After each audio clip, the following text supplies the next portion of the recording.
ரமலான் ஆரம்பித்து 6 நாள் ஆயிடுச்சு. முதல் நாள் உற்சாகம் இருந்துச்சு. 2வது நாள் லைட்டாக கொஞ்சம் சோர்வு இருந்துச்சு. 3வது நாள் அது பழக்கமாக ஆரம்பிச்சது. ஆனால் 6வது நாள் இதுதான் மனசை சோதிக்கிற நாள் அப்படின்னு சொல்லுவாங்க. பசி வந்து போகும், தாகம் வந்து போகும், அட சோர்வு கூட வந்து போகும். ஆனால் அதையெல்லாம் எதிர்க்கிற சக்தியை நம்ம உள்ளுக்குள்ள கொண்டு வந்தே ஆகணும். பொதுவாக நோன்பு என்பது என்ன? சாப்பிடாமல் இருப்பது தான் நோன்பா? அது நாக்கை கட்டுப்படுத்துவதற்காக. ஆனா நம்ம கண்களை எப்படி கட்டுப்படுத்துறது? நம்ம காதுகளை எப்படி கட்டுப்படுத்துறது? கெட்ட விஷயங்களை கேட்கக்கூடாது, கெட்ட விஷயங்களை பார்க்கக்கூடாது, பொதுவா கோவப்படக்கூடாது. நம்மளால சாப்பிட முடியும், ஆனா ஏன் சாப்பிடல? நம்மளால தண்ணி கூட குடிக்க முடியும், ஆனால் ஏன் தண்ணி குடிக்கல? அது அல்லாவின் கட்டளை. நோன்பு என்பது யாருக்காகவோ இருக்கிறோம் அப்படிங்கிறது இல்லை. ஐயோ அவங்க பார்த்துடுவாங்க, இவங்க பார்த்துடுவாங்க, நாம் தண்ணி குடிக்கக்கூடாதுனோ இல்லை. யார் பார்த்தாலும் சரி பார்க்காட்டியும் சரி, நமக்கு அல்லாஹ் காட்டிய வழிப்படி நம்ம கடைபிடிக்கிறது தான் இந்த நோன்பு. சஃபர் என்பது அமைதியாக இருப்பதில்லை. நம்ம எவ்வளோ கஷ்டத்தில் இருந்தாலும் நம்பிக்கையோடு இருக்கிறது. வேலை இல்லாதவங்க, கடன் சுமை இருக்கிறவங்க, உடல்நலம் கொஞ்சம் குறைவாக இருக்கிறவங்க எல்லாருக்காகவும் தான் ரமலான் நோன்பு. ஏன்னா அவங்க நோன்பு வைக்கிறாங்க, அல்லாஹ் மீது நம்பிக்கை வைக்கிறாங்க. இந்த 6 நாட்களாக நம்ம எப்படி நோன்பு இருந்தோம்? தொழுகை நேரம், அதுக்கான டைமு கரெக்டாக ஃபாலோ பண்ணிடுறோம். நாம் கத்தினோமா? யாரையாவது காயப்படுத்தினோமா? ஏதாவது பொய் சொன்னோமா? எதுவுமே இல்லை. ரமலான் நோன்பு என்பது நம்மை சுத்தம் செய்ய வந்த நோன்பு. நோன்பு ஆரம்பிப்பது அதிகாலை, நோன்பு திறப்பது மாலை நேரம். மெதுவாக அப்படியே சூரியன் தன்னோட பணியெல்லாம் முடிச்சுட்டு மெல்ல மறைய ஆரம்பிக்குது. அந்த ஒரு நிமிடம் ஒரு துளி நீர், அந்த ஒரு நிமிடம் ஒரே ஒரு பேரிச்சம்பழம். கடவுளே, எனக்கு இதை கொடுத்ததுக்கு மிகுந்த நன்றி.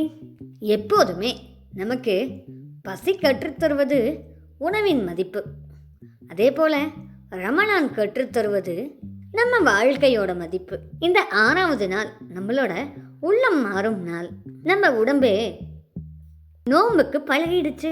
ஆனால் நம்மளோட இதயம் எந்த அளவுக்கு பரிசுத்தமாக மாறி இருக்குது அப்படின்னு அந்த அல்லாவுக்கு தான் தெரியும். பழைய கோபத்தை டெலீட் பண்ணிடுங்க, பழைய பாவத்தையும் டெலீட் பண்ணிடுங்க. இந்த ரமலான் மாதம் தான் நம்மளை மன்னிக்கிற மாதம். எனக்கு தெரிஞ்சும் தெரியாமலும் ஏதேனும் பாவம் பண்ணி இருந்தா என்ன தயவு செஞ்சு மன்னிச்சிரு.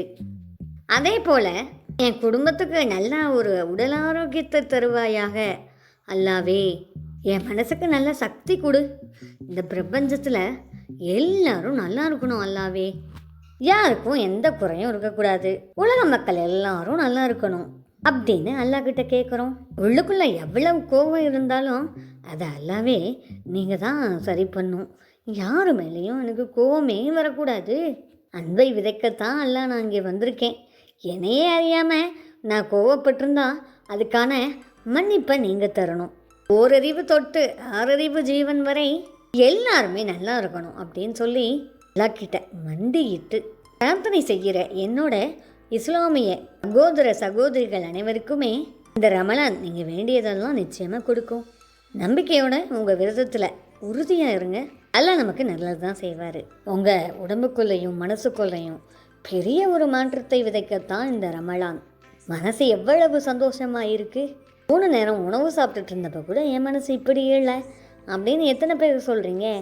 அல்லாஹ் காட்டிய பாதைப்படி அனைவருக்கும் நாம் எப்பயுமே நன்மையை செய்வோம். ஒரு குட்டி ஸ்டோரி சொல்லாமல் போனால் எப்படி?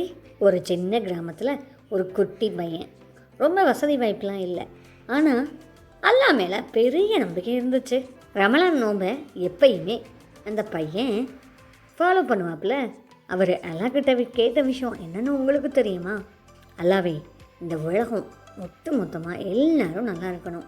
நிச்சயமாக எல்லாரும் நல்லா இருக்கும்போது நானும் நல்லா மாறிடுவேன், என்னோடய வாழ்க்கை சூழலும் மாறிடும். அதனால் எந்த கோபம் பொறாமை எதுவுமே இல்லாமல் எல்லாரும் நல்லா இருக்கணும் அப்படின்னு தினமும் அல்லாவிடம் மண்டிட்டு அந்த பையன் வேண்டிக்கிறாப்புல.